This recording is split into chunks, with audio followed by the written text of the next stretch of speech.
ഇനി നമുക്ക് പഠിക്കാനുള്ളത് ഓരോ ജ്ഞാനേന്ദ്രങ്ങളെ കുറിച്ചിട്ട് നമുക്ക് എന്ത് ചെയ്തിട്ടുണ്ട് പഠിക്കാനുണ്ട്. അതിൽ നമ്മൾ ആദ്യത്തെ ആളെ തുടങ്ങുകയാണ്. കണ്ണ് അല്ലെങ്കിൽ ഐ എന്ന് പറയുന്നതിനെ കുറിച്ചിട്ടാണ് നമ്മൾ ആദ്യം പഠിക്കാൻ പോകുന്നത്. എന്തൊക്കെയാണ് ഇതിനെക്കുറിച്ച് പഠിക്കാനുള്ളത് നോക്കാം. ആദ്യം കണ്ണിലേക്ക് തുടങ്ങുന്നതിന് മുമ്പ് അതിനെ സംരക്ഷിക്കാൻ വേണ്ടിയിട്ട്, സംരക്ഷണം നൽകാൻ വേണ്ടിയിട്ട്, ആ സെൻസോറിനെ സംരക്ഷിക്കാൻ വേണ്ടിയിട്ട് ഒരുപാട് സംഭവങ്ങളുള്ള ഒരു സാധനമാണ് കണ്ണ് എന്ന് പറയുന്നത്. ഒരുപാട് ആളുകളുണ്ട് അതിനെ പ്രൊട്ടക്ട് ചെയ്യാൻ വേണ്ടിയിട്ട്, സംരക്ഷിക്കാൻ വേണ്ടിയിട്ട്. അപ്പോൾ ആദ്യം അത് ഏതൊക്കെയാണെന്ന് നോക്കാം. ആദ്യം നമുക്ക് പറയുകയാണെന്നുണ്ടെങ്കിൽ കണ്ണ് സംരക്ഷിക്കാൻ വേണ്ടിയിട്ടാണ് ആദ്യം ഐ സോക്കറ്റ് ഉള്ളത്. നേത്രകോടാരം എന്നൊക്കെ അറിയപ്പെടും. കോടാരം എന്ന് പറയുന്ന ഭാഗമുണ്ട്. നമുക്കറിയാലേ, കണ്ണൊന്ന് നോക്കിക്കഴിഞ്ഞാൽ, നമ്മുടെ സ്കള്ളിൽ എടുത്ത് നോക്കിയാൽ, തലയോട് എടുത്ത് നോക്കിക്കഴിഞ്ഞാൽ അതിൻ്റെ ഉള്ളിൽ 2 ഹോൾസ് ഉണ്ടാവും കണ്ണിൻ്റെ ആ ഒരു ഭാഗത്ത് അല്ലേ. അതിൻ്റെ ഉള്ളിൽ കൊണ്ടുപോയിട്ടാണ് എന്ത് ചെയ്തിട്ടുള്ളത്, നമ്മുടെ കണ്ണ് സിറ്റുവേറ്റ് ചെയ്തത്, അല്ലെങ്കിൽ കണ്ണ് വെച്ചിട്ടുള്ളത്. അപ്പോൾ അതെന്തിനാണ്, ഒരു ക്ഷതങ്ങളിൽ നിന്നൊക്കെ അല്ലെങ്കിൽ എക്സ്റ്റേണൽ ആയിട്ടുള്ള എന്തെങ്കിലും സംഭവങ്ങൾ വരികയാണെന്നുണ്ടെങ്കിൽ ഒരു കുഴിയിൽ കൊണ്ടുവച്ച് കഴിഞ്ഞാൽ എന്ത് ചെയ്യില്ല, ആ ഒരു സാധനത്തിന് എന്ത് ചെയ്യില്ല, കൂടുതലായിട്ട് ക്ഷതം ഏൽക്കൂല, ഇവിടെ അങ്ങോട്ട് പോകും. ഇതിൻ്റെ ഉള്ളിലേക്ക് അങ്ങനെ വല്ലാതെ അങ്ങോട്ട് പരിക്കേൽക്കൂല പെട്ടെന്നൊരു സംഭവത്തിനൊന്നും. അപ്പം അതിനാണ്, ആ ഒരു സംരക്ഷണം നൽകാൻ വേണ്ടിയിട്ടാണ് ഒരു ഹോൾസ് ഉണ്ടാക്കിയിട്ട് അതിനുള്ളിൽ കൊണ്ടുപോയിട്ട് എന്ത് ചെയ്തത്, കണ്ണ് വെച്ചിട്ടുള്ളത്.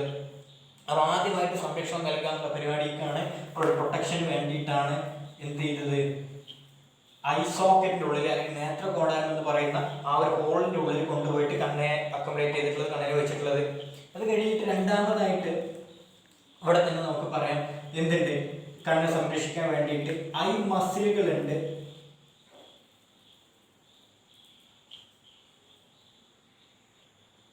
ഐ മസിലുകൾ അല്ലെങ്കിൽ എക്സ്റ്റേണൽ ഐ മസിൽ എന്നൊക്കെ പറയാറുണ്ട്, ബാഹ്യ കൺപേശികൾ എന്ന് പറയാറുണ്ട്, കൺപേശികൾ എന്ന് പറയുന്നുണ്ട് അല്ലേ. ആ കൺപേശികൾ എന്താണെന്ന് വെച്ച് കഴിഞ്ഞാൽ നമ്മൾ ആലോചിച്ചാൽ മതി. നമ്മൾ പറഞ്ഞ കണ്ണിൻ്റെ ഉള്ളിൽ അല്ലെങ്കിൽ തലയോടിൻ്റെ ഉള്ളിൽ ഒരു ഹോളിൽ കൊണ്ടുപോയിട്ടാണ് എന്ത് വെച്ചിട്ടുള്ളത്, ഈ ഐ സോക്കറ്റിൻ്റെ ഉള്ളിൽ കൊണ്ടുപോയിട്ടാണ് എന്ത് കണ്ണിന് വെച്ചിട്ടുള്ളത്.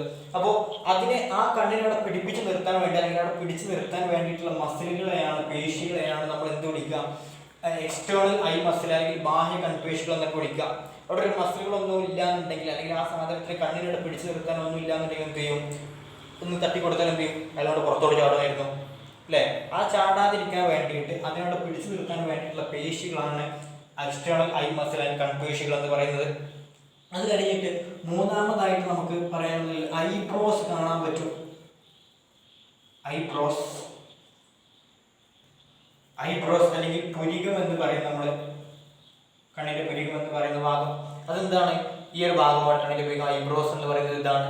ഓക്കെ, അതെന്ത് ചെയ്യുന്നുണ്ട്, നമ്മളുടെ ജലവും മറ്റും നമ്മുടെ വിയർപ്പും ഒക്കെ ഉണ്ടെന്നുണ്ടെങ്കിൽ അത് കണ്ണിലേക്ക് വീഴാതെ എന്ത് ചെയ്യുന്നുണ്ട്, അവിടെ തടഞ്ഞു നിർത്താൻ വേണ്ടിയിട്ട് ആ ഒരു സാധനം സഹായിക്കുന്നുണ്ട്. ഏത്, ഐബ്രോസ് അല്ലെങ്കിൽ പുരികം എന്ന് പറയുന്ന ഭാഗം. ഓക്കെ, അതൊരു പ്രൊട്ടക്ഷന് വേണ്ടിയിട്ടാണ്. നാലാമതായിട്ടുള്ളത് ഐലിഡ്സ് എന്ന് പറയാം. ഐലിഡ്സ്, കൺപോളകൾ. ഇതാണ് കൺപോളകൾ. എന്തുണ്ട്, ഇവിടെ കൺപോളകളുണ്ട്. ഈ കൺപോളകൾ എന്തിനാണെന്ന് വെച്ച് കഴിഞ്ഞാൽ ഒന്നുമില്ല, നമ്മുടെ പൊടിയോ കാര്യങ്ങളൊക്കെ വന്നു കഴിഞ്ഞാൽ അതിനെ സംരക്ഷിക്കാൻ വേണ്ടിയിട്ട് കണ്ണടച്ചു കഴിഞ്ഞാൽ എന്ത് ചെയ്യും, ആ ഒരു പൊടിയോ അല്ലെങ്കിൽ എന്തെങ്കിലും സാധനമൊക്കെ വരുന്ന സമയത്ത് നമ്മൾ എന്ത് ചെയ്യും, കണ്ണടച്ചു കഴിഞ്ഞാൽ അതിൻ്റെ ഉള്ളിലേക്ക് പോകുന്നതിന് തൊട്ട് സംരക്ഷിക്കും.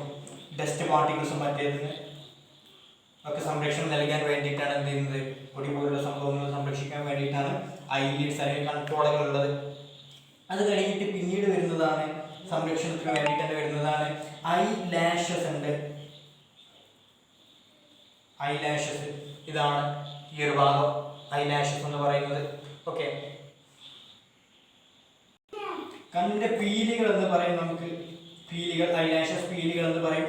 ഇവരാണ് നമുക്ക് ഈ പറയുന്ന സംഭവം തന്നെ, ഏത് പോളകൾ ചെയ്യുന്ന അതേ പരിപാടി തന്നെയാണ് ഇവർ ചെയ്യുന്നത്. ഒരു പ്രൊട്ടക്ഷനാണ്, ഡസ്റ്റ് പാർട്ടിക്കിൾസ് അല്ലെങ്കിൽ പൊടിപടലങ്ങളുടെ സംരക്ഷണമാണ്. പക്ഷെ മറ്റേ ആള് എന്ത് ചെയ്യും, കൺപോളകളാണെന്നുണ്ടെങ്കിൽ അയാൾ സംരക്ഷണം നടത്തണമെന്നുണ്ടെങ്കിൽ അയാൾ എന്ത് ചെയ്യുക, അടക്കുകയാണ് ചെയ്യുക. ആ സമയത്ത് നമ്മൾ എന്ത് ചെയ്യും, കാഴ്ച തടസ്സപ്പെടും അല്ലേ. പക്ഷെ കാഴ്ചക്ക് തടസ്സമൊന്നും ഇല്ലാതെ, ഒരു തടസ്സം സൃഷ്ടിക്കാതെ എന്ത് ചെയ്യുന്നതാണ് ഈ ഡസ്റ്റ് പാർട്ടിക്കിൾസിനൊക്കെ സംരക്ഷണം നൽകുന്ന ആളാണ് ആര്, ഐലാഷസ്, പീലികൾ എന്ന് പറയാം. അയാളുടെ ഒരു ഫംഗ്ഷനായിട്ട് നമുക്ക് പറയാവുന്നതാണ്. കാഴ്ചക്ക് ഒരു തടസ്സമില്ലാതെ എന്ത് ചെയ്യുന്നുണ്ട്, പൊടിപടലങ്ങളിൽ നിന്ന് എന്ത് ചെയ്യുന്നുണ്ട്, സംരക്ഷണം നൽകുന്നുണ്ട്. ഓക്കെ, അത് കഴിഞ്ഞിട്ട് പിന്നെ ഉള്ളതാണ് കൺജക്റ്റീവ എന്ന് പറയുന്ന ഭാഗമുണ്ട്. കൺജക്റ്റീവ ഇതെന്ത് ചെയ്യുന്നുണ്ടെന്ന് അറിയാം, നമ്മുടെ കണ്ണിലേക്ക് ഒരു തരം മ്യൂക്കസ് സെക്രീറ്റ് ചെയ്യുന്നുണ്ട്, അല്ലെങ്കിൽ ശ്ലേഷ്മം ഉണ്ടാക്കുന്നുണ്ട്. ഈ ശ്ലേഷ്മം എന്ത് ചെയ്യും, കണ്ണ് വരണ്ടു പോവാതെ ഒരു വെറ്റായിട്ടുള്ള സംഭവം നിലനിർത്താൻ, ഒരു വെള്ളത്തിന്റെ ഒരു അംശം അവിടെ നിലനിർത്തിയിട്ട് കണ്ണ് ഡ്രൈ ആയി പോവാതിരിക്കാൻ വേണ്ടിയിട്ട് സഹായിക്കുന്നുണ്ട് ഏത് കൺജക്റ്റീവ എന്ന് പറയുന്ന ഭാഗം. അത് കഴിഞ്ഞിട്ട് പിന്നെയുള്ളതാണ് ടിയേഴ്സ്, കണ്ണുനീര്. കണ്ണുനീര് എന്തിനാണ് എല്ലാവർക്കും അറിയില്ലേ? കണ്ണിന്റെ ആ ഒരു ഭാഗം മുൻവശം എന്ത് ചെയ്യാനാണ്? മുൻവശം ആ ഒരു ഭാഗം മുൻവശം എന്തെങ്കിലും സംഭവത്തിൽ നിന്ന് വൃത്തിയുള്ളതാക്കാനൊക്കെ വേണ്ടിയിട്ട് എന്തെങ്കിലും പോയി കഴിഞ്ഞാൽ അപ്പോൾ കണ്ണുനീര് വരും. ആ കണ്ണ് വൃത്തിയാക്കാൻ വേണ്ടിയിട്ട് നമുക്ക് സഹായിക്കുന്നുണ്ട്, കണ്ണുനീര് സഹായിക്കുന്നുണ്ട്. അതുപോലെ തന്നെ കണ്ണുനീരിൽ അടങ്ങിയിട്ടുള്ള സാധനമുണ്ട് ലൈസോസൈം എന്ന് പറയുന്ന ഒരു സാധനം. ലൈസോസൈം എന്ന് പറയുന്ന ഒരു സാധനമുണ്ട് കണ്ണുനീരിൽ. ആ വസ്തു അതെന്ത് ചെയ്യുന്നറിയോ? അതിലൂടെ വരുന്ന അണുക്കളെ നശിപ്പിക്കുക, അണുനശീകരണം എന്ന് പറഞ്ഞൊരു പരിപാടി നടത്തുന്നുണ്ട്. ഡിസ്ട്രോയ് ജേംസ്, അതിലൂടെ വരുന്ന അണുക്കൾ എന്ത് ചെയ്യും? നശിപ്പിക്കും. എന്തെങ്കിലും സംഭവങ്ങൾ വരികയാണെന്നുണ്ടെങ്കിൽ ഇപ്പോൾ കണ്ണിലേക്ക് എന്തെങ്കിലും പോയി കഴിഞ്ഞാൽ അപ്പം എന്ത് ചെയ്യും? കണ്ണുനീര് വരും. അപ്പോൾ കണ്ണുനീര് വരുന്ന സമയത്ത് ഒന്നെന്ത് ചെയ്യും? കണ്ണ് വൃത്തിയാവും. രണ്ടെന്ത് ചെയ്യും? അതിലൂടെ എന്തെങ്കിലും ജേംസോ അല്ലെങ്കിൽ അണുക്കളോ കയറി വരികയാണെന്നുണ്ടെങ്കിൽ അതിലുള്ള കണ്ണുനീരിലുള്ള ലൈസോസൈം എന്ന് പറയുന്ന സാധനം എന്ത് ചെയ്യും? ആ സാധനത്തിനെ അണുക്കൾ എന്ത് ചെയ്യും? നശിപ്പിച്ച് കളയും. ഇത്രയും സംഭവങ്ങൾ എന്ത് ചെയ്യുന്നതാണ്? കണ്ണിനെ സംരക്ഷണം നൽകാൻ വേണ്ടിയിട്ട് മാത്രമുള്ളതാണ്. ഇനി നമ്മൾ കണ്ണിന്റെ സ്ട്രക്ചർ, ആകൃതിയൊക്കെയാണ് പഠിക്കാൻ പോകുന്നത്. അതിൽ ഏതൊക്കെ ഭാഗങ്ങളുണ്ട് എന്നുള്ള കാര്യങ്ങളൊക്കെയാണ് പഠിക്കാൻ പോകുന്നത്. അപ്പോൾ കണ്ണിന്റെ ഈ ആകൃതി വരയ്ക്കുക എന്നുള്ളത്, സ്ട്രക്ചർ വരയ്ക്കുക എന്നുള്ള എക്സാമിന് ചോദിക്കുന്ന സംഭവമാണ്. കണ്ണ് വരയ്ക്കാൻ എല്ലാവരും എന്ത് ചെയ്യണം? പഠിച്ചിരിക്കണം. എക്സാമിന് ചോദിക്കുന്ന സംഭവമാണ്. കണ്ണിന്റെ ഭാഗങ്ങൾ വരയ്ക്കാനുണ്ടാകാറുണ്ട്, അടയാളപ്പെടുത്താനുണ്ടാവാറുണ്ട്. ഓക്കെ, ഇനി അതിലേക്ക് പോവാണ്. അതുമായിട്ട് പറയുകയാണെന്നുണ്ടെങ്കിൽ കണ്ണിന് 3 ലെയേഴ്സ് ഉണ്ട്, 3 ലെയേഴ്സ് ഉണ്ട്, 3 പാളികളുണ്ട്. 3 ലെയേഴ്സ് ഉണ്ടാവും കണ്ണിന്, 3 പാളികളുണ്ട്. അതിൽ ഒന്നാമത്തെ ലെയറിനെ നമുക്ക് എന്ത് വിളിക്കാന്നറിയോ? ദൃഢപടലം എന്ന് വിളിക്കാം, അഥവാ സ്ക്ലീറ എന്ന് പറയും. സ്ക്ലീറ അല്ലെങ്കിൽ ദൃഢപടലം എന്ന് പറയും. നമ്മൾ കണ്ണിന്റെ ഏറ്റവും നമ്മൾ നേരെ നോക്കിക്കഴിഞ്ഞാൽ, കണ്ണിലേക്ക് നോക്കിക്കഴിഞ്ഞാൽ കാണുന്ന ഒരു ഭാഗം, ഒരു എന്ത് വെളുത്ത ഭാഗം കാണാറില്ലേ? ആ ഒരു ഭാഗത്തിനെയാണ് ദൃഢപടലം, സ്ക്ലീറ എന്നൊക്കെ അറിയപ്പെടുന്നത്. ഒരു കണ്ണിന്റെ ഒരു ദൃഢത നൽകുന്നത് ആ ഒരു ഭാഗമാണ്, സ്ക്ലീറ. ഓക്കെ, പിന്നെ അതുപോലെ തന്നെ ഈ സംഭവം എന്താ? അതുപോലെ തന്നെ പുറത്ത് കാണുന്ന വൈറ്റ് പോർഷൻ ആണ് ഏത്? വൈറ്റ് പോർഷൻ ആണ് ഏറ്റവും പുറത്ത് കാണുന്ന ഒരു വൈറ്റ് പോർഷൻ ആണ് സ്ക്ലീറ അല്ലെങ്കിൽ ദൃഢപടലം എന്ന് പറയുന്നത്. കണ്ണിന് ദൃഢത നൽകുന്നത് ആരാണ്? ഒരു ഫേംനെസ് നൽകുന്നതും ആരാണ്? സ്ക്ലീറ എന്ന് പറയുന്ന ദൃഢപടലമാണ്. അതുകൂടാതെ ഈ സംഭവം സ്ക്ലീറ ഉണ്ടാക്കിയിട്ടുള്ളത് യോജക കലകൾ വെച്ചിട്ടായിരിക്കും. യോജക കലകൾ വെച്ചിട്ടാണ് സ്ക്ലീറ ഉണ്ടാക്കിയിട്ടുള്ളത്. കണക്റ്റീവ് ടിഷ്യൂ വെച്ചിട്ടാണ് ഉണ്ടാക്കിയിട്ടുള്ളത്? സ്ക്ലീറ എന്ന് പറയുന്ന അല്ലെങ്കിൽ ദൃഢപടലം എന്ന് പറഞ്ഞ ഈ ഒരു പാളി ഉണ്ടാക്കിയിട്ടുള്ളത്. അതാണ് ഒന്നാമത്തെ പാളി. ഈ ഭാഗമാണത്. ഏറ്റവും ഈ ഒരു ഭാഗത്തിനെയാണ് നമ്മൾ സ്ക്ലീറ അല്ലെങ്കിൽ ദൃഢപടലം എന്ന് വിളിക്കുക. അത് കഴിഞ്ഞിട്ടുള്ളത് രണ്ടാമത്തെ ലെയറാണ് രക്തപടലം എന്നറിയപ്പെടുന്നത്. രക്തപടലം എന്നറിയപ്പെടുന്ന ഭാഗം കൊറോയിഡ് എന്നറിയപ്പെടും. കൊറോയിഡ് എന്നറിയപ്പെടുന്ന ഭാഗം ഈ ഒരു ലെയറിനെയാണ് നമ്മൾ അത് വിളിക്കുക, കൊറോയിഡ് അല്ലെങ്കിൽ രക്തപടലം എന്ന് പറയുന്നത്. പേര് പോലെ തന്നെയാണ്, പേര് സൂചിപ്പിച്ച പോലെ തന്നെയാണ്. എന്താണ് ഇവിടെ ഈ ഒരു ഭാഗത്താണ് ബ്ലഡ് വെസലുകൾ കാണാൻ പറ്റുക, രക്തക്കുഴലുകൾ കാണാൻ പറ്റിയ ഒരുപാടായിട്ട് കാണാൻ പറ്റുന്ന ഭാഗമാണ് ഏത്? രക്തപടലം അല്ലെങ്കിൽ കൊറോയിഡ് എന്ന് പറയുന്ന ഭാഗത്ത് കാണാൻ പറ്റുക. അപ്പോൾ സ്വാഭാവികമായിട്ട് ചിന്തിച്ചാൽ അറിയാം, രക്തം എന്ന് പറയുമ്പോൾ ബ്ലഡ് വെസലുകൾ ഉള്ള ഭാഗമാണെന്നുണ്ടെങ്കിൽ ആ ഭാഗത്തേക്ക് എന്ത് കൊണ്ടുവരുന്നതായിരിക്കും? ബ്ലഡ് കൊണ്ടുവരുന്ന അല്ലെങ്കിൽ കണ്ണിന് ആവശ്യമായിട്ടുള്ള ബ്ലഡ് എത്തിക്കുന്നത് ഏത് ഭാഗമായിരിക്കും? ഈ രണ്ടാമത്തെ പാളി, കൊറോയിഡ് അല്ലെങ്കിൽ രക്തപടലം എന്ന് പറയുന്ന പാളിയിൽ കൂടെയാണ് എന്ത് വരുന്നത്? രക്തം, കണ്ണിലേക്ക് ആവശ്യമായിട്ടുള്ള രക്തം വരുന്നത്. കണ്ണിലേക്ക് ആവശ്യമായിട്ടുള്ള രക്തം വരിക എന്ന് വെച്ച് കഴിഞ്ഞാൽ അവിടെ എന്തായിരിക്കും? കണ്ണിന് ആവശ്യമുള്ള ഓക്സിജന്, അതുപോലെ പോഷകങ്ങൾ, ന്യൂട്രിയൻസ്, ഇത് പ്രൊവൈഡ് ചെയ്യുന്ന ഒരു പാളി ഏതാണെന്ന് ചോദിച്ചു കഴിഞ്ഞാൽ കണ്ണിന് ആവശ്യമായിട്ടുള്ള ഓക്സിജന്, ന്യൂട്രിയൻസും പോഷകങ്ങളും നൽകുന്ന പാളി ഏതാണെന്ന് ചോദിച്ചു കഴിഞ്ഞാൽ അപ്പോൾ ഏതാണ്? രക്തപടലം അല്ലെങ്കിൽ കൊറോയിഡ് ആണ് കണ്ണിന് ആവശ്യമായിട്ടുള്ള ഓക്സിജൻ, ന്യൂട്രിയൻസ് ഒക്കെ പ്രൊവൈഡ് ചെയ്യുന്നത്. അവിടെ എന്ത് കാണാൻ പറ്റും? ഒരുപാട് ബ്ലഡ് വെസലുകൾ, രക്തക്കുഴലുകൾ കാണാൻ പറ്റും. അത് കഴിഞ്ഞിട്ട് മൂന്നാമത്തെ ലെയറാണ് റെറ്റിന എന്ന് പറയുന്ന ലെയർ. റെറ്റിന എന്ന് പറയുന്ന ലെയറാണ് മൂന്നാമതായിട്ടുള്ളത്. ഏറ്റവും ഉൾവശത്തായിട്ട് കാണുന്ന ഭാഗം, ആ ഒരു ലെയർ റെറ്റിന എന്ന് വിളിക്കും അതിനെ. ഈ ഒരു ഭാഗത്തിനാണ് നമ്മൾ മെയിനായിട്ട് പഠിക്കുന്ന റിസപ്റ്റേഴ്സ് കാണാൻ പറ്റുക. റിസപ്റ്റേഴ്സ് അല്ലെങ്കിൽ ഗ്രാഹികൾ കാണുന്നത് ഇവിടെയാണ്, ഇവിടെ റെറ്റിനയിലാണ്. ഓക്കെ, ഈ ഒരു ഇന്നറായിട്ടുള്ള ഏറ്റവും ഉൾവശത്തുള്ള പാളിയിലാണ്, ലെയറിലാണ് റിസപ്റ്റേഴ്സ് അല്ലെങ്കിൽ ഗ്രാഹികൾ കാണാൻ പറ്റുക. അപ്പോൾ നേരത്തെ പറഞ്ഞിരുന്നു ആ ഗ്രാഹികളുടെ പേരെന്താണ്, റിസപ്റ്റേഴ്സിന്റെ പേരെന്താണെന്ന് പറഞ്ഞിരുന്നത്. എന്താണ്? ഫോട്ടോ റിസപ്റ്റേഴ്സ് എന്ന് പറയുന്ന റിസപ്റ്റേഴ്സ് ആണ് എവിടെയുള്ളത്? കണ്ണിലുള്ളത്. പ്രകാശഗ്രാഹികൾ എന്ന് പറയുന്ന ഗ്രാഹികളാണ് കണ്ണിലുള്ളത്. ആ ഗ്രാഹികൾ എവിടെയാണ് കാണാൻ പറ്റുക? ഇന്നർ ലെയർ ആയിട്ടുള്ള ഏറ്റവും ഉൾവശത്തുള്ള ലെയർ ആയിട്ടുള്ള റെറ്റിനയിലാണ് നമുക്ക് എന്ത് കാണാൻ പറ്റുക? ഫോട്ടോ റിസപ്റ്റേഴ്സ് അല്ലെങ്കിൽ പ്രകാശഗ്രാഹികൾ കാണാൻ പറ്റുക. ഇനി നമ്മൾ ഓരോ പാളികളിലും വരുന്ന കണ്ണിന്റെ ഭാഗങ്ങളുണ്ട്. ഓരോ പാളിയുമായിട്ട് ബന്ധപ്പെട്ടിട്ട് കണ്ണിന്റെ ഭാഗങ്ങൾ വരുന്നുണ്ട്, പാർട്സുകൾ വരുന്നുണ്ട്. അത് ഏതൊക്കെയാണെന്ന് പഠിക്കാൻ പോകുന്നത്. ആദ്യമായിട്ട് നമുക്ക് സ്ക്ലീറ അല്ലെങ്കിൽ ദൃഢപടലം തന്നെ എടുത്തിട്ട് അതിനോട് ബന്ധപ്പെട്ട് വരുന്ന ഭാഗങ്ങൾ ഏതൊക്കെയാണെന്ന് നോക്കാം. ദൃഢപടലവുമായി ബന്ധപ്പെട്ട് വരുന്ന ഭാഗങ്ങൾ ഏതൊക്കെയാണെന്ന് നോക്കാം. ഇവിടെ വരുന്ന ഒന്നാമത്തെ ഭാഗം കോർണിയ എന്ന് പറയുന്ന ഭാഗമാണ്. കോർണിയ എന്ന് വിളിക്കാം. ഒന്നുമില്ല, കോർണിയ എന്ന് പറഞ്ഞാൽ ട്രാൻസ്പെറന്റ് ആയിട്ടുള്ള ആന്റീരിയർ പാർട്ടാണ്. ആന്റീരിയർ പാർട്ട് അതായത് ഒരു സുതാര്യമായിട്ടുള്ള അല്ലെങ്കിൽ അപ്പുറത്തേക്ക് കാണാൻ പറ്റിയിട്ടുള്ള ഒരു മുമ്പോട്ട് പുറത്തോട്ട് തള്ളി നിൽക്കുന്ന ഒരു ഭാഗം, അതിനെയാണ് നമ്മൾ എന്ത് വിളിക്കുക? കോർണിയ എന്ന് വിളിക്കുക. നോക്കിയാൽ അറിയാം അല്ലേ, ഈ ഒരു ഭാഗം എന്താണ്? പുറത്തോട്ട് കാണുന്ന ഒരു ഭാഗമുണ്ട്. ഇതിനെയാണ് നമ്മൾ കോർണിയ എന്ന് വിളിക്കുന്നത്, ഈ ഒരു ഭാഗത്തിന്. അപ്പോൾ നമ്മളെ കണ്ണിലേക്ക് ജസ്റ്റ് നോക്കിയാൽ അറിയാം, ഒരു ഭാഗം എന്ത് ചെയ്യും? പുറത്തോട്ട് ഇങ്ങനെ തള്ളി നിൽക്കുന്ന ഒരു ഭാഗമുണ്ട്, സുതാര്യമായി ട്രാൻസ്പെറന്റ് ആയിട്ടുള്ള ഒരു ഭാഗം. ആ ഒരു ഭാഗത്തിനെയാണ് നമ്മൾ കോർണിയ എന്ന് വിളിക്കുക. ഓക്കെ, ആ ഒരു ഭാഗത്തിന് കോർണിയ എന്ന് വിളിക്കും. അത് കഴിഞ്ഞിട്ട് ഇയാളുടെ ഫംഗ്ഷൻ എന്താണെന്ന് വെച്ച് കഴിഞ്ഞാൽ പ്രകാശത്തിന് ഉള്ളിലേക്ക് കടത്തി വിടുക. നമ്മൾ പറഞ്ഞു ഫോട്ടോ റിസപ്റ്റേഴ്സ് ഗ്രാഹികൾ അല്ലെങ്കിൽ ഫോട്ടോ റിസപ്റ്റേഴ്സ് സെല്ലുകൾ ആക്റ്റീവ് ആകണമെന്നുണ്ടെങ്കിൽ കണ്ണിന്റെ കാഴ്ച എന്ന് പറയുന്ന സാധനം കാണണമെന്നുണ്ടെങ്കിൽ എന്ത് വേണം? ലൈറ്റ് റേസ് വരണം, പ്രകാശം ഉള്ളിലേക്ക് വരണമെങ്കിൽ മാത്രമേ നമുക്ക് കാണാൻ പറ്റുള്ളൂ. അപ്പോൾ ആ ഒരു പ്രകാശം ഉള്ളിലേക്ക് കടത്തി വിടുക എന്നുള്ള പരിപാടി, കണ്ണിന്റെ ഉള്ളിലേക്ക് കടത്തി വിടുന്ന പരിപാടി ചെയ്യുന്നത് ആരാണ്? കോർണിയയാണ്. ഓക്കെ, അപ്പോൾ ഏറ്റവും ട്രാൻസ്പെറന്റ് ആയിട്ട് സുതാര്യമായിട്ടുള്ള പുറത്തോട്ട് തള്ളി നിൽക്കുന്ന ഒരു ഭാഗം, അത് എന്ത് ചെയ്യും? പ്രകാശം കണ്ണിന്റെ ഉള്ളിലേക്ക് കടത്തി വിടുക എന്നുള്ള ധർമ്മമാണ് ചെയ്യുന്നത്. ആ ഒരു ഭാഗത്തിനെയാണ് നമ്മൾ കോർണിയ എന്ന് വിളിക്കുക. അത് കഴിഞ്ഞിട്ട് ഈ ഒരു ഭാഗമുണ്ട്, ഇതിന് നമ്മൾ വിളിക്കുന്ന പേരാണ് കൺജക്റ്റീവ എന്ന് വിളിക്കും. കൺജക്റ്റീവ. രണ്ടാമതായിട്ട് സ്ക്ലീറയുമായിട്ട് ബന്ധപ്പെട്ടിട്ട് നമുക്ക് പഠിക്കാനുള്ള ഭാഗം അത് തന്നെയാണ് കൺജക്റ്റീവ എന്ന് പറയുന്ന ഭാഗം. എന്താ കൺജക്റ്റീവ ചെയ്യാൻ നോക്കാം. കൺജക്റ്റീവ എന്ന് പറയുന്നത് ഈ ഒരു ഭാഗമല്ലാത്തത്, ഏത്? കോർണിയ അല്ലാത്തത് ബാക്കിയുള്ള ഭാഗത്തിനെയാണ് നമ്മൾ കൺജക്റ്റീവ എന്ന് വിളിക്കുക. അപ്പോൾ കോർണിയ എന്താണെന്ന് ശരിക്കും മനസ്സിലാക്കണം. കോർണിയ നമ്മൾ എന്തായിരുന്നു പറഞ്ഞത്?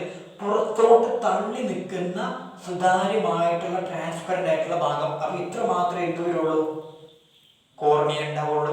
അത് കഴിഞ്ഞിട്ട് ബാക്കിയുള്ള ആ ഒരു പോർഷൻ, അത് കഴിഞ്ഞിട്ട് ബാക്കി ഏതൊക്കെ ഭാഗങ്ങളുണ്ടോ അതിനൊക്കെ നമ്മൾ കൺജക്റ്റീവ് എന്ന് വിളിക്കും. ബാക്കി സ്ക്ലീറയുടെ ഭാഗങ്ങളായിട്ട് ദൃഢപടലത്തിന്റെ ഭാഗമായിട്ട് ഏതൊക്കെ ഭാഗങ്ങളുണ്ടോ അതിനെ വിളിക്കുന്ന പേരാണ് ഏത്?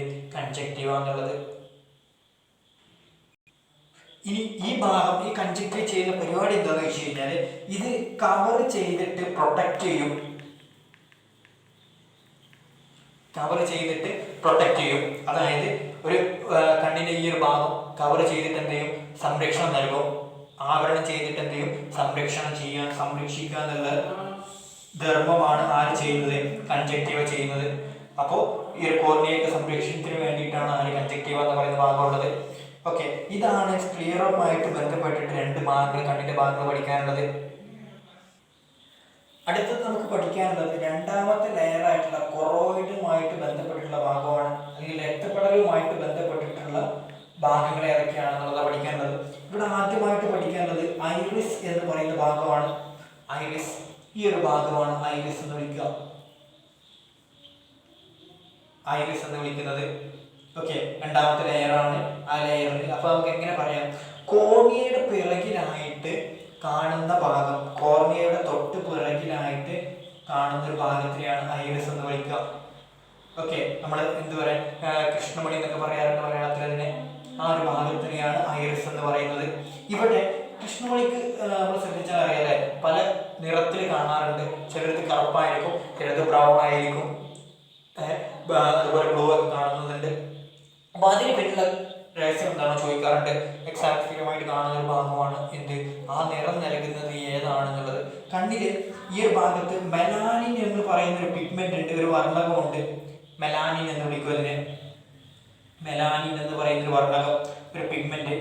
ആ പിഗ്മെന്റ് ആണ് കണ്ണിന്റെ കൃഷ്ണമണിക്ക് അല്ലെങ്കിൽ ഈ ഐറിസിന് നിറം നൽകുന്ന വർണ്ണകം എന്ന് പറയുന്നത് ഏതാണ്? ഈ മെലാനിനാണ്.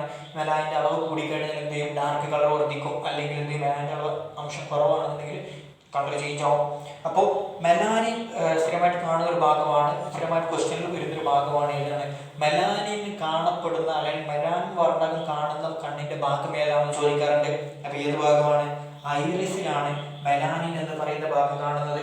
ആ ഒരു മെലാനിൻ വർണ്ണകമാണ് ഐറിസിന് അല്ലെങ്കിൽ കണ്ണിന്റെ ആ ഒരു ഐറിസ് എന്ന് പറയുന്ന ഭാഗത്തിന് കറുപ്പ് നിറം നൽകുന്നത്. രണ്ടാമതായിട്ട് ഇവിടെ പഠിക്കാനുള്ളത് കൊറോയിഡുമായിട്ട് ബന്ധപ്പെട്ടിട്ടുള്ള ഭാഗം രണ്ടാമത് പഠിക്കേണ്ടത് പ്യൂപ്പിൾ എന്ന് പറയുന്ന ഒരു ഭാഗമാണ്. പ്യൂപ്പിൾ ഇതൊരു സുഷിരമാണ്. ശരിക്കും ഒരു സുഷിരം എന്നൊക്കെ വിളിക്കാം ഇതിനെ. ഒരു ചെറിയ പോർസ്, ചെറിയൊരു ഓട്ടയാണ്. ഇവിടെ കാണുന്നറിയോ? ഇവിടെ കാണും ഇതിന്റെ സെൻട്രലായിട്ട് ഈ ഒരു ഭാഗത്ത് ഇവിടെ കാണുന്ന ഒരു സുഷിരമുണ്ട്. അതിനെയാണ് നമ്മൾ പ്യൂപ്പിൾ എന്ന് വിളിക്കുക. ഇനി എന്തിനാണ് സുഷിരം എന്നത് അറിഞ്ഞു വെക്കുക. നമ്മൾ പറഞ്ഞു കോർണിയ എന്ന് പറയുന്നത് വലിയൊരു ഭാഗമാണ്. നമ്മൾ അവിടെ പറഞ്ഞ കോർണിയയുടെ ധർമ്മം എന്തായിരുന്നു? കോർണിയ എന്ത് ചെയ്യും? ലൈറ്റ് റേസിന് ഉള്ളിലേക്ക് കടത്തിവിടും, കണ്ണിന്റെ ഉള്ളിലേക്ക് കടത്തിവിടും. നമ്മൾ നേരത്തെ പറഞ്ഞ അതിന്റെ ഫസ്റ്റ് മുമ്പ് പറഞ്ഞ ഭാഗമുണ്ട് റെറ്റിന. റെറ്റിനയിലാണ് അല്ലെങ്കിൽ ഇതാണ് നമ്മൾ റെറ്റിന എന്ന് പറഞ്ഞു. ഈ ഒരു ഭാഗത്തിലാണ് നമ്മൾ ആരെ കാണാൻ പറ്റുക? ഗ്രാഹികൾ കാണാം അല്ലെ. റിസപ്റ്റേഴ്സ് ഉള്ളത് എവിടെയാണ്? ഇവിടെയാണ്. അപ്പം ഈ ലൈറ്റ് ഇതിൻ്റെ വന്നിട്ട് ആദ്യത്തെ പാളിയിലൂടെ ഒന്നാമത്തെ ലെയറായിട്ടുള്ള സ്ക്ലീറയിൽ വന്നിട്ട് സ്ക്ലീറയിൽ പിന്നെ എവിടെ എത്തണം? രണ്ടാമത്തെ ലെയറും കടന്ന് മൂന്നാമത്തെ ലെയറായിട്ടുള്ള റെറ്റിനയിലാണ് ഗ്രാഹികൾ കിടക്കുന്നത്. അപ്പൊ ഈ മൂന്നാമത്തെ ലെയറിൽ എത്തിക്കഴിഞ്ഞാൽ മാത്രമേ എന്ത് ചെയ്യുള്ളൂ? ഫോട്ടോ റിസപ്റ്റേഴ്സ് എല്ലാം ആക്റ്റീവ് ആവുള്ളൂ, കണ്ണ് കാണുക എന്നുള്ള പരിപാടി നടക്കുള്ളൂ. അപ്പൊ ലൈറ്റ് ഏതിലൂടെ വരണം? ഇതിലൂടെ വന്നിട്ട് ആദ്യത്തെ ലെയറായിട്ടുള്ള സ്ക്ലീറ കടന്നു പോകണം. സ്ക്ലീറ കഴിഞ്ഞിട്ട് ഏത് കടന്നു പോകണം? കൊറോയിഡ് കടന്നു പോകണം. കൊറോയിഡ് കടന്നു പോയിട്ട് റെറ്റിനയിൽ എത്തണം. അങ്ങനെ എത്തിക്കഴിഞ്ഞാൽ മാത്രമേ എന്ത് ചെയ്യുള്ളൂ? കാണാൻ പറ്റുള്ളൂ. അപ്പൊ ആദ്യത്തെ സംഭവം ആര്? കോർണിയ. കോർണിയ മൊത്തമായിട്ട് ലൈറ്റ് റേസിനെ ഒരു അടക്കം ചിട്ടുന്നില്ല എന്ത് ചെയ്യും? മൊത്തമായിട്ട് ലൈറ്റ് വരുന്നതിനൊക്കെ ഉള്ളിലേക്ക് പിടിച്ച് കടത്തിവിടും.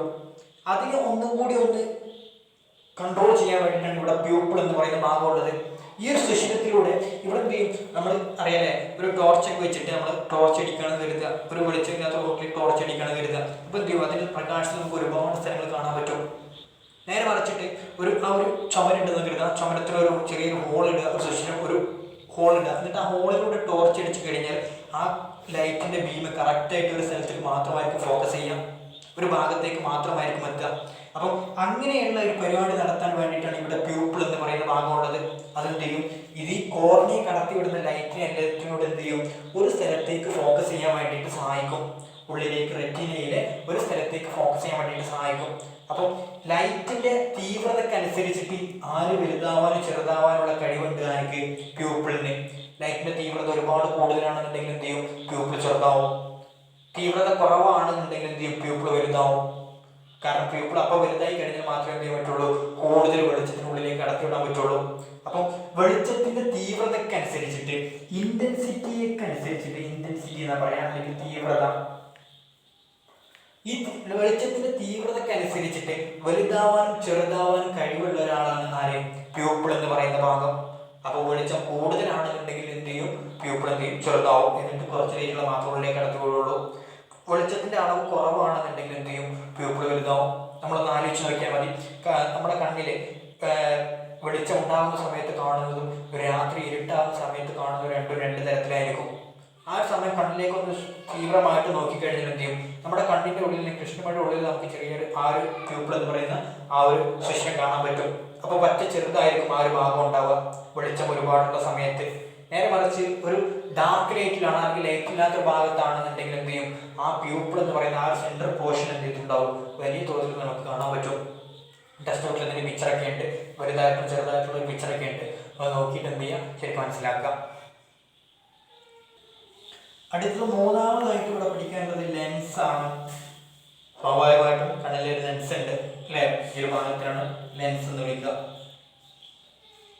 ഈ ലെൻസിനെ കുറിച്ച് എന്തൊക്കെയാണ് അറിഞ്ഞിരിക്കേണ്ടതെന്ന് വെച്ചാൽ ഇതൊരു ഇലാസ്റ്റിക് സ്വഭാവമുള്ളതാണ്, ഒരു ഇലാസ്റ്റികതയുള്ളതാണ് ഈ ലെൻസ്.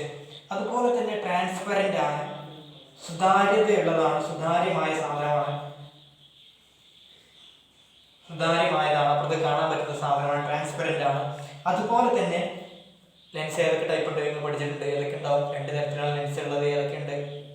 കോൺകേവ് ഉണ്ട്, കോൺവെക്സ് ഉണ്ട്. ഇതിൽ ഏതായിരിക്കും നമ്മുടെ കണ്ണിലുണ്ടായിട്ടുണ്ടാവുക? നമുക്ക് എന്ത് ചെയ്യാൻ പറ്റുന്നുണ്ട്? ഒരുപാട് ദൂരം കാണാൻ പറ്റുന്നുണ്ട്. അപ്പോൾ ഏതായിരിക്കും? കോൺവെക്സ് ലെൻസ് ആണ് കണ്ണിലുള്ളത്. അപ്പോൾ ഇലാസ്റ്റികതയുള്ളതും സുതാര്യമായ ട്രാൻസ്പെറൻറ്റുമായിട്ടുള്ള ഒരു കോൺവെക്സ് ലെൻസ് ഇവിടെ കാണുന്നുണ്ട്, കണ്ണിൽ കാണുന്നുണ്ട്. ഓക്കെ, അതാണ് ഇത്രയേ ഉള്ളൂ ലെൻസിനെ കുറിച്ച് അറിഞ്ഞിരിക്കാൻ. അടുത്തത് സീലിയറി മസിൽസിനെ കുറിച്ചിട്ടാണ് പഠിക്കാനുള്ളത്. സീലിയറി മസിൽസ് എന്ന് പറയുന്ന മസിലുകളുണ്ട്, സീലിയറി പേശികൾ എന്നറിയപ്പെടും. ഈ പേശികൾ ഇവിടെ ഉണ്ട്. ഇവിടെയുള്ള മസിൽസിനെയാണ് നമ്മൾ എന്ത് വിളിക്കുക? സീലിയറി മസിൽസ് എന്ന് വിളിക്കുക. ഓക്കെ, ഈ ഒരു മസിൽസിനെയാണ് സീലിയറി മസിലുകൾ എന്ന് വിളിക്കുക. ഈ മസിൽ ആരുമായിട്ട് അറ്റാച്ച്ഡ് ആയിരിക്കും അറിയോ? അറ്റാച്ച്ഡ് ടു ലെൻസുമായിട്ട് ബന്ധപ്പെടുത്തിയിട്ടുള്ള ഒരാളാണ്. ലെൻസുമായിട്ട് ബന്ധപ്പെട്ട് കിടക്കുന്ന മസിലാണ് ആര്? സീലിയറി മസിൽ അല്ലെങ്കിൽ സീലിയറി പേശികൾ എന്ന് പറയാം. അപ്പോൾ നമുക്കറിയാം അല്ലേ, ഇപ്പോൾ നിങ്ങൾ എക്സ്പെരിമെൻ്റ് ചെയ്തിട്ടുള്ള ഫിസിക്സിൽ എക്സ്പെരിമെൻ്റ് ചെയ്യാറുണ്ട്. ലെൻസ് വെച്ചിട്ട് ഒരു നമ്മൾ പ്രതിബിംബം ഉണ്ടാക്കാൻ അല്ലെങ്കിൽ സാധനത്തിന് റിഫ്ലക്ഷൻ ഉണ്ടാക്കാൻ പറഞ്ഞ പരിപാടിയൊക്കെ ഉണ്ട്, എക്സ്പെരിമെൻ്റ് ചെയ്യാനുണ്ട്. അപ്പോൾ അവിടെയൊക്കെ ചെയ്യുന്നൊരു പരിപാടിയുണ്ട്. ഇത് കറക്റ്റായിട്ടൊരു സ്ഥലത്ത് വെച്ച് കഴിഞ്ഞാൽ ചിലപ്പോൾ കാണില്ല. ലൈറ്റിൻ്റെ വരുന്നതിനനുസരിച്ച് എന്ത് ചെയ്യേണ്ടി വരും? ലെൻസിൻ്റെ പൊസിഷൻ ചേഞ്ച് ചെയ്ത് കൊടുക്കേണ്ടി വരും. ചിലപ്പോൾ എന്ത് ചെയ്യേണ്ടി വരും? അടുത്തേക്ക് വെക്കേണ്ടി വരും, ചിലപ്പോൾ ദൂരേക്ക് വെക്കേണ്ടി വരും. അപ്പോൾ ഒരു ലെൻസിന് ഒരു അഡ്ജസ്റ്റ്മെൻറ്റ് നടത്താനുണ്ട്. ആ ഒരു അഡ്ജസ്റ്റ്മെൻറ്റ് നടന്നു കഴിഞ്ഞാൽ മാത്രമേ എന്ത് ചെയ്യുള്ളൂ? ഒരു വസ്തുവിന് നമുക്ക് എന്ത് ചെയ്യാൻ പറ്റുള്ളൂ? വ്യക്തമായിട്ട് കാണാൻ പറ്റുള്ളൂ. അപ്പോൾ ആ ഒരു അഡ്ജസ്റ്റ്മെൻറ്റ് നടത്താൻ വേണ്ടിയിട്ട് ഇവിടെ സഹായിക്കുന്ന ആളാണ് ആര്? സീലിയറി മസിൽസ് എന്ന് പറയുന്നത്. ഇവരെന്ത് ചെയ്യും? കൺട്രാക്ഷൻ നടത്തും. കൺട്രാക്ഷനും റിലാക്സേഷനും നടത്തുന്നുണ്ട്. നമ്മൾ പഠിച്ചിട്ടുണ്ട്, 9th പഠിക്കുന്നുണ്ട്. മസിലുകൾ എന്താണ് ചെയ്യാറുള്ളത്? മസിലുകളാണ് കൺട്രാക്ട് ചെയ്യാനും റിലാക്സ് ചെയ്യാനും സങ്കോചിക്കാനും വികസിക്കാനും സങ്കോചിക്കലുണ്ട്, അതുപോലെ തന്നെ വികസിക്കലുണ്ട്. കൺട്രാക്ഷൻ, സങ്കോചിക്കുക, റിലാക്സേഷൻ എന്ന് പറഞ്ഞാൽ വികസിക്കുക. ഈ ഒരു കൺട്രാക്ഷനും റിലാക്സേഷനും നടത്താൻ കഴിവുള്ള ആളുകളാണ് ആര്? പേശികൾ അല്ലെങ്കിൽ മസിലുകൾ എന്ന് പറയുന്നത്. അപ്പോൾ ഇവിടെയുള്ള ആര്? ലെൻസുമായി അറ്റാച്ച് ചെയ്ത് നിൽക്കുന്ന ഈ സീലിയറി മസിലുകൾ എന്ത് ചെയ്യുന്നറിയോ? ഈ കൺട്രാക്ഷൻ റിലാക്സേഷൻ നടത്തി കഴിയുമ്പോൾ എന്ത് ചെയ്യും? കൃത്യമായിട്ട് ആ വസ്തുവിനെ എന്ത് ചെയ്യാൻ പറ്റും? കാണാൻ വേണ്ടിയിട്ട് സഹായിക്കുന്നുണ്ട്. അടുത്തതായിട്ട് 3ാമത്തെ ലെയറിലുള്ള സംഭവങ്ങളാണ്, അഥവാ റെറ്റിനയിലുള്ള ഭാഗങ്ങൾ ഏതൊക്കെയാണ് നമ്മൾ പഠിക്കാൻ പോകുന്നത്. അപ്പോൾ അതിൽ നമുക്ക് ആദ്യമായിട്ട് പറയുകയാണെന്നുണ്ടെങ്കിൽ ഒരു നാഡി വേണം അല്ലേ? എല്ലാ സ്ഥലത്തും നമ്മൾ എന്താ പറയുക? നെർവ്സ് ഉണ്ടെങ്കിൽ മാത്രമേ എന്ത് ചെയ്യാൻ പറ്റുള്ളൂ? ഇമ്പൾസുകൾ ഉണ്ടാക്കി പോകാൻ പറ്റുള്ളൂ. അപ്പോൾ ഇവിടെയുള്ള റെറ്റിനയിലുള്ള ഒരു ഭാഗം എന്ന് പറയുന്നത് ഇവിടെ കാണാൻ പറ്റും. എന്താണ്? ഒരു നാഡിയുണ്ട്, നെർവ് ഉണ്ട്. അതിന് നമ്മൾ വിളിക്കുന്ന പേരാണ് ഒപ്റ്റിക് നെർവ് എന്ന് വിളിക്കും. ഒപ്റ്റിക് നാഡി എന്നൊക്കെ വിളിക്കാറുണ്ട്. ഈ ഒരു ഭാഗത്തിന് അവിടെയുള്ള നാഡിയെ ഒപ്റ്റിക് നെർവ്. ഈ നെർവ് ആണ് എന്ത് ചെയ്യാറുള്ളത്? ഇവിടെ നിന്നുള്ള ആവേഗങ്ങൾ, അല്ലെങ്കിൽ ഇവിടെ നമ്മൾ പറഞ്ഞു ഈ ഒരു റെറ്റിനയിൽ എന്ത് കാണാൻ പറ്റും? ഫോട്ടോ റിസെപ്റ്റേഴ്സ്, പ്രകാശഗ്രാഹികൾ കാണാൻ പറ്റും. ആ ഗ്രാഹികൾ സ്വാഭാവികമായിട്ടും ഗ്രാഹികൾ നമ്മൾ പറഞ്ഞിട്ടുണ്ടോ? ഫസ്റ്റ് ചാപ്റ്റർ നമ്മൾ പറഞ്ഞിട്ടുണ്ട്. ഗ്രാഹികളാണ് ഇമ്പൾസുകൾ അല്ലെങ്കിൽ ആവേഗങ്ങൾ ജനറേറ്റ് ചെയ്യുന്നത്, രൂപീകരിക്കുന്നത് ആരാണ്? റിസെപ്റ്റേഴ്സ് ആയിരിക്കും. അത് രൂപീകരിച്ചു കഴിഞ്ഞാൽ പിന്നെ ആവേഗങ്ങൾ ആ ഒരു നെർവിലൂടെ, ഒരു നാഡിയിലൂടെ എന്ത് ചെയ്യണം? പോകണം. ഓക്കെ, അപ്പോൾ ഈ റിസെപ്റ്റേഴ്സ് ഉണ്ടാക്കിയിട്ടുള്ള അല്ലെങ്കിൽ ഗ്രാഹികൾ ഉണ്ടാക്കിയിട്ടുള്ള ജനറേറ്റ് ചെയ്തിട്ടുള്ള ഇമ്പൾസുകൾ സെറിബ്രത്തിലേക്ക് എത്തിക്കുന്നത് ആരാണ്? ഒപ്റ്റിക് നെർവ് ആണ്. അപ്പൊ ഇവിടെ എത്തുക സെറിബ്രത്തിലേക്ക്. സെറിബ്രത്തിൽ എത്തിയിട്ടാണ് എന്ത് ചെയ്യുക? എന്താണ് നമ്മൾ കണ്ടത് എന്നുള്ളത് ആരാ ഐഡന്റിഫൈ ചെയ്യുക? സെറിബ്രമാണ്. ബ്രെയിനിന്റെ മസ്തിഷ്കത്തിന്റെ സെറിബ്രം എന്ന ഭാഗത്ത് വെച്ചിട്ടാണ് ഐഡന്റിഫൈ ചെയ്യാം. അപ്പോൾ ഈ ഒരു ഭാഗത്തിനെയാണ്, ഈ ഒരു നെർവിനെയാണ് നമ്മൾ ഒപ്റ്റിക് നെർവ് എന്ന് പറയാം. ഇനി ഈ ഒപ്റ്റിക് നെർവുള്ള ഈ ഒരു ഭാഗമുണ്ട്, ഇതിന്റെ ഒരു ഉൾവശത്ത്, റെറ്റിനയുടെ ഉൾവശത്ത് ഒപ്റ്റിക് നെർവ് രൂപം കൊള്ളുന്ന ഒരു ഭാഗമുണ്ട്, അല്ലെങ്കിൽ ഒപ്റ്റിക് നെർവ് സ്റ്റാർട്ട് ചെയ്യുന്ന ഒരു ഭാഗമുണ്ട്. ആ ഭാഗത്തിന് നമ്മൾ വിളിക്കുന്ന പേരാണ് ബ്ലൈൻഡ് സ്പോട്ട് എന്ന് വിളിക്കും. അന്ധബിന്ദു എന്നറിയപ്പെടും മലയാളത്തിൽ. അന്ധബിന്ദു എന്നറിയപ്പെടുന്ന ഭാഗം ബ്ലൈൻഡ് സ്പോട്ടാണ്. ഏത്? ഒപ്റ്റിക് നെർവ് തുടങ്ങുന്ന ഭാഗം, സ്റ്റാർട്ട് ചെയ്യുന്ന ഭാഗം. റെറ്റിനയുടെ ഏത് ഭാഗത്താണോ ഒപ്റ്റിക് നെർവ് തുടങ്ങുന്നത്, ആ നെർവ് തുടങ്ങുന്ന ഭാഗത്ത് നമ്മൾ വിളിക്കുന്ന പേരാണ് ഏത്? ബ്ലൈൻഡ് സ്പോട്ട് എന്നുള്ളത്. ഇവിടെ പ്രത്യേകം എന്താ വെച്ച് കഴിഞ്ഞാൽ ഈ ഒരു ഭാഗത്ത് നമുക്ക് എന്തില്ലാന്നറിയോ? ഫോട്ടോ റിസപ്റ്റേഴ്സ് ഇല്ല, അഥവാ പ്രകാശഗ്രാഹികൾ ഇവിടെ കാണാൻ പറ്റൂല. പ്രകാശഗ്രാഹികളെ എവിടെ കാണാൻ പറ്റൂല? ഒപ്റ്റിക് നെർവ് തുടങ്ങുന്ന ഈ ഒരു ഭാഗത്ത് വിളിക്കുന്ന പേരാണ് അന്ധബിന്ദു എന്നുള്ളത്, അല്ലെങ്കിൽ ബ്ലൈൻഡ് സ്പോട്ട്. ആ ഒരു ഭാഗത്ത് എന്ത് കാണാൻ പറ്റൂല? പ്രകാശഗ്രാഹികൾ അല്ലെങ്കിൽ ഫോട്ടോ റിസപ്റ്റർ സെല്ലുകളില്ല. അപ്പോൾ ആ സെല്ലുകൾ ഇല്ലാത്തത് കൊണ്ട് തന്നെ ആ ഒരു ഭാഗത്ത് ഫോട്ടോ റിസപ്റ്റർ സെല്ലുകൾ ഇല്ലാന്നുണ്ടെങ്കിൽ സ്വാഭാവികമായിട്ടും എന്തും ഉണ്ടാവില്ല, കാഴ്ചയും ഉണ്ടാവില്ല. അപ്പോൾ ഫോട്ടോ റിസപ്റ്റർ സെല്ലില്ല, അന്ധബിന്ദുവിലാണ്. ബ്ലൈൻഡ് സ്പോട്ടിൽ നമുക്ക് എന്ത് ചെയ്യാൻ പറ്റൂല? വിഷൻ പോസിബിൾ അല്ല, കാണാൻ പറ്റൂല, വിഷൻ ഉണ്ടാവില്ല, കാഴ്ച എന്ന് പറയുന്ന സാധനം ഇല്ല. അങ്ങനെയുള്ള ഭാഗത്തിനാണ് സ്വാഭാവികമായിട്ട് പേര് കേട്ടതെന്ന് അറിയില്ല, അന്ധബിന്ദു, അന്ധമാണ് അല്ലെങ്കിൽ ബ്ലൈൻഡ് ആണ്. ആ ഒരു ഭാഗം എന്താ, എന്തുകൊണ്ടാണ് ആകാനുള്ള കാരണം എന്താ?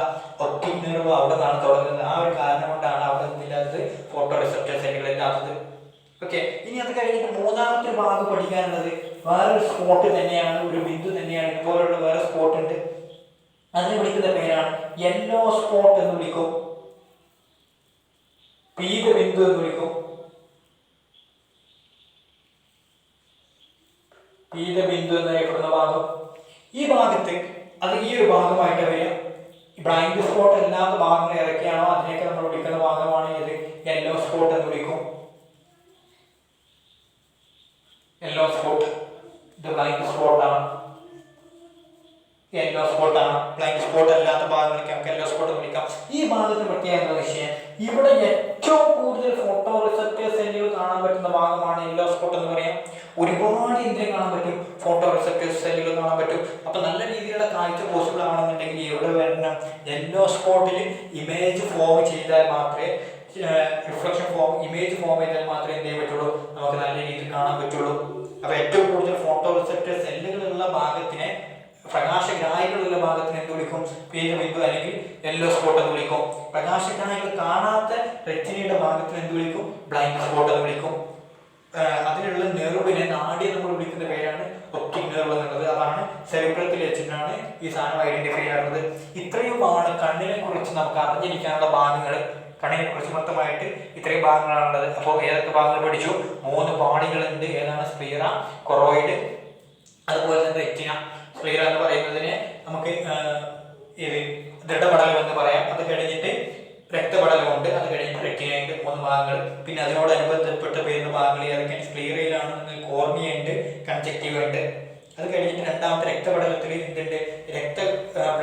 രക്തക്കുഴലുകൾ, ബ്ലഡ് വെസലുകൾ കാണാൻ പറ്റുന്ന ഭാഗമാണ്. ആ പാളിയിൽ ആരൊക്കെയുണ്ട്? അവിടെ ഐറിസ് വരുന്നുണ്ട്, പ്യൂപ്പിൾ വരുന്നുണ്ട്, ലെൻസ് വരുന്നുണ്ട്, സിലിയറി മസിൽസ് വരുന്നുണ്ട്. അത് കഴിഞ്ഞിട്ട് റെറ്റിന എന്ന് പറയുന്ന ഭാഗമാണ്. റെറ്റിനയുടെ ഭാഗങ്ങളിൽ എന്തൊക്കെ വരുന്നുണ്ട്? Optic nerve, yellow spot, blind spot. ഇത്രയും ഭാഗങ്ങളാണ് പഠിക്കാനുള്ളത് കണ്ണുമായി ബന്ധപ്പെട്ട്. ഇതിൽ ഏതും എക്സാമിന് ചോദിച്ചേക്കാം. വരയ്ക്കാൻ പറയും, എക്സാമിന് വരയ്ക്കാൻ വരുന്നത് ഞാൻ പറഞ്ഞിട്ടുണ്ട്. 2-3 സംഭവങ്ങളാണ് വരയ്ക്കാൻ വരാറുള്ളത്. ഒന്ന് നാഡീകോശമാണ് വരയ്ക്കാൻ വരാറുള്ളത്, അല്ലെങ്കിൽ ഒന്നാമത്തെ പാഠത്തിൽ പഠിച്ച ബ്രെയിൻ ആയിരിക്കും, മസ്തിഷ്കമായിരിക്കും. അതെല്ലാം ഉണ്ടെങ്കിൽ ഈ ഒരു സംഭവത്തിൽ പ്രതീക്ഷിച്ചോളി. മൂന്നാമതായിട്ട് വരയ്ക്കാൻ വരുന്ന സംഭവമാണ് കണ്ണ് എന്ന് പറയുന്നത്.